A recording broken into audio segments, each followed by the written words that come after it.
You're about to enter the Atomic Voodoo Lounge, New Stanton's one and only surreal dive bar, bringing you beauty and magic and terahertz tragic. I'm Maxwell Vegas, writer, poet, musician, and author of the soon-to-be-published novel, New Stanton. Descend with me into the static buzz of late-night radio, where words and music swirl through neon dreams and drift like cigarette smoke out over dried-up prehistoric seas.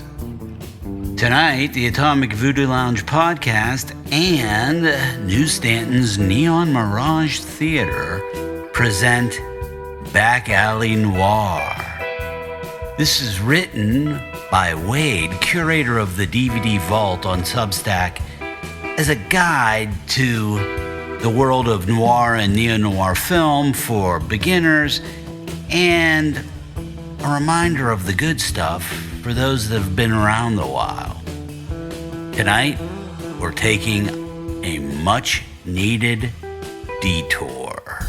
Coming in at just 69 minutes, Edgar G. Ulmer's Detour, 1945, is such an efficient, economic, pulpy as hell little picture that nails the "you're fucked" atmosphere James Ellroy identified as the essence of noir. Not a word or a second is wasted in Detour's fantastically tight screenplay with its snappy, almost Hoxian dialogue style, especially in the scenes with the protagonist, Al, and the femme fatale, Vera, whose deliveries are so fast and venomous.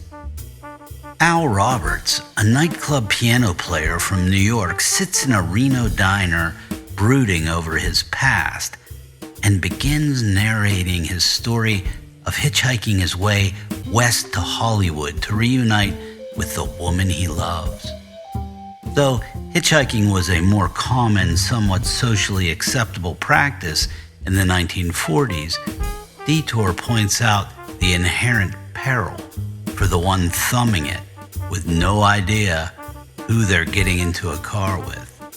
In Al's case, he's picked up by a questionable character, and before his journey is over, he's involved in fraud, multiple deaths, robbery, and identity theft.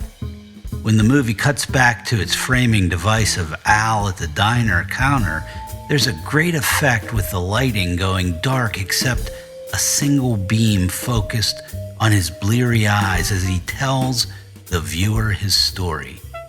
The lighting trick combined with Al's narration effectively reinforce Detour's ominous, fateful mood. Detour's femme fatale and Al's unlikely partner in crime, Vera, just keeps pulling him in deeper and deeper while threatening to turn him in every time he tries to rid himself of her. Their antagonistic relationship is a marvel to see, and they're at their best when juggling hatred and obvious sexual attraction.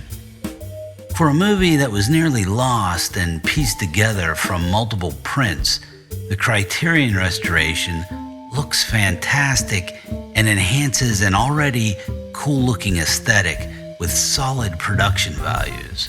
Similar to John Carpenter's cost-effective style, Edgar G. Ulmer stretched every cent of Detour's slim budget to create this fantastic B-noir film.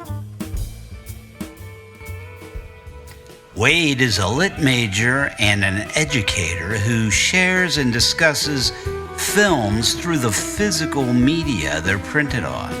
And he has an impressive movie library of over 2,300 films.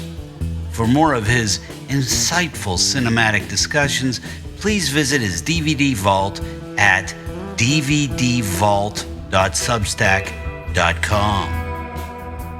This episode of Back Alley Noir was included in Season 2, Episode 6 of the Atomic Voodoo Lounge podcast.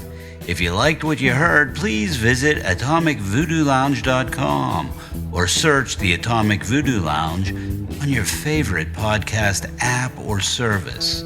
Thanks for listening, and please spread the word about the Atomic Voodoo Lounge's mix of speculative noir, poetry, fiction, and spoken word. In addition to the words, the AVL also has the beat. We play a variety of mood-inducing music, including surf, exotica, jazz, blues, and more. Copyright 2026 by Heavy Sixer Productions, LLC. All rights reserved. Remember, AtomicVoodooLounge.com.